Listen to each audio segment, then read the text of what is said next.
On the rugged coast of northern England, where the sea beat endlessly against jagged cliffs, there stood an old lighthouse. Its walls were cracked, its paint faded by storms and salt.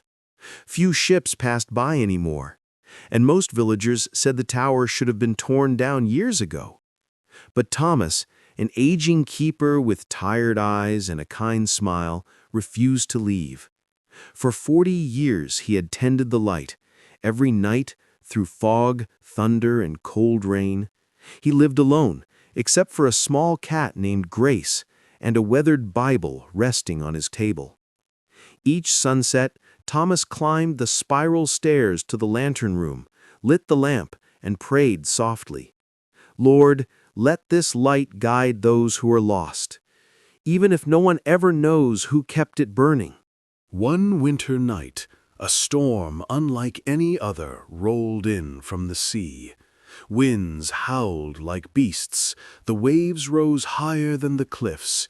The sky turned black, and rain struck the windows like stones. Thomas struggled to keep the flame alive as the tower shook beneath him. The wind nearly blew the door off its hinges. Down below, the power failed, plunging the coast into darkness. Only the lighthouse remained, trembling yet shining. As lightning split the sky, Thomas saw, through the blur of rain, a ship tossed helplessly by the waves. Its mast snapped, its lights flickered. It was being dragged toward the rocks. Without hesitation, he grabbed his coat and fought his way outside. He aimed the great beam of light toward the storm, praying aloud, "Lord, guide them to safety. I can't see them, but you can." The storm roared louder, but the light held steady. Hours passed. The storm raged on. Thomas's hands bled from turning the gears, his eyes burned with salt. He was cold, soaked, and exhausted, but he refused to let the light die. At one point, the lamp sputtered, oil nearly gone. Thomas fell to his knees, clutching his Bible. "God," he whispered, "if this is my last night, let it count." Then something remarkable happened. A calm, quiet presence filled the room. No voice, no vision, just peace. The wind seemed to soften. The flame steadied itself, burning brighter than before. Thomas smiled through his tears. "Thank you, Lord," he said. "That's enough." He stayed awake until dawn. When the first light of day broke through the fog, the sea was calm again. The storm had passed. The cliffs were littered with debris, but out in the distance, near the horizon, Thomas saw something glimmer. A ship.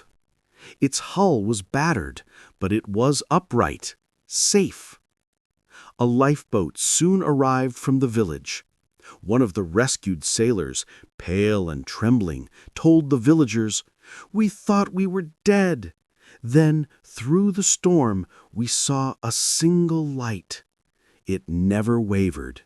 We followed it, and it led us home.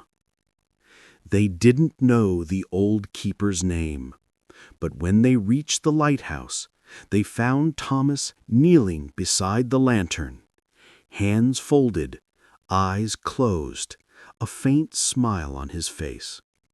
He had fallen asleep peacefully. His last night. The villagers buried Thomas near the cliff, facing the sea. On his gravestone, they carved the words he once spoke every night. "Let this light guide those who are lost." Years passed. The lighthouse was restored, its beam modernized by machines.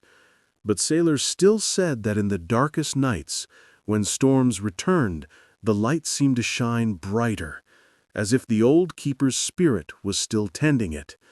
And many who saw it claimed that for a brief second they could feel something beyond fear, a quiet warmth, a whisper in the wind, A reminder that even when the world goes dark, God still keeps His light burning through those who believe.